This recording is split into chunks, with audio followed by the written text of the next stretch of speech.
নির্বাচনী প্রচারে অংশ নিতে 2 দশক পর ময়মনসিংহে বিএনপি চেয়ারম্যান সার্কিট হাউস মাঠে জনসভায় কর্মী সমর্থকদের ভিড়। তারেক রহমানের নেতৃত্বে মানবিক বাংলাদেশ গড়ার আশা।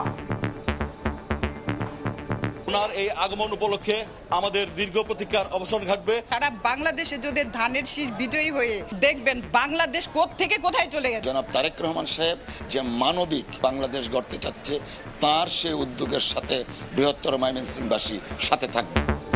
দেশে জনগণের রাজনীতি হবে, পরিবারের না। যশোরে নির্বাচনী জনসভায় জামাত আমির। গণভোটের বিপক্ষে প্রচারের সমালোচনা। রাজনীতি হবে জনগণের রাজনীতি।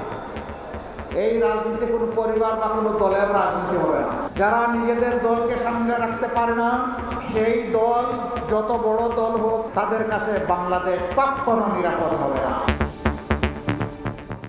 দেখছিলেন প্রধান শিরোনাম। দুপুরের সময় সঙ্গে আছে আমি ইমদাদুল হক। এবার অন্যান্য শীর্ষ সংবাদ।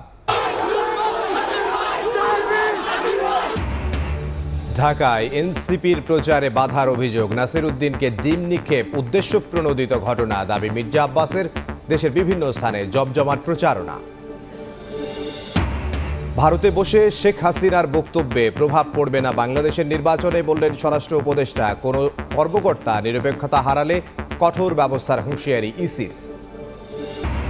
পে স্কেল বাস্তবায়নের সিদ্ধান্ত নেবে নির্বাচিত সরকার, জানালেন জ্বালানি উপদেষ্টা। রমজান ঘিরে 10,000 টন মসুর ডাল ও 1 কোটি লিটার সয়াবিন তেল কিনছে সরকার।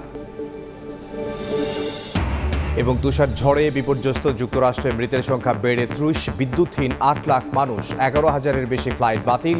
কানাডায় যোগাযোগ ব্যবস্থা ব্যাহত, সতর্কতা জারি।